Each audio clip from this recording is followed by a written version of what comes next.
ಸಂಪಾದನೆ ಮಾಡ್ತಾವ್ರೆ, ಟ್ಯಾಕ್ಸ್ ಕಟ್ತಾವ್ರೆ, ಅವ್ರಿಗೂ ಕೂಡ ಸೌಲಭ್ಯ ಸಿಗಬೇಕು, ಬಡವರಿಗೂ ಕೂಡ ಸೌಲಭ್ಯ ಸಿಗಬೇಕು. ಅದೇ ನಮ್ಮ ಮಂತ್ರ, ಬೆಂಗಳೂರಿನ ಅಭಿವೃದ್ಧಿಯ ಮಂತ್ರ, ಬೇರೆ ಯಾವುದೇ.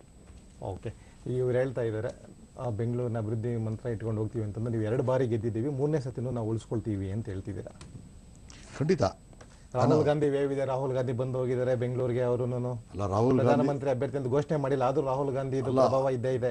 ಈಗ ಅವರು ರಾಹುಲ್ ಗಾಂಧಿನೇ ಇಟ್ಕೊಂಡು ಹೋಗ್ಬೇಕು. ಅವರು ಈಗ ತಾನೇ ಹೇಳಿದ್ರು ಅವ್ರು ರಾಹುಲ್ ಗಾಂಧಿ ಬೆಂಗಳೂರಿಗೆ ಬಂದಾಗ, ಬೆಳಗಾವಿಗೆ ಬಂದಾಗ ಅವರ ರೆಸ್ಪಾನ್ಸ್ ಹೇಗಿತ್ತು ಅಂತೇಳಿ ಎಲ್ರಿಗೂ ಗೊತ್ತೇ ಇದೆ. ಹಾಗಾಗಿ ನಾವು ಬೆಂಗಳೂರದ ಅನೇಕ ವಿಚಾರಗಳನ್ನ ಇಟ್ಕೊಂಡು ಮಾಡಿದ್ದೇವೆ.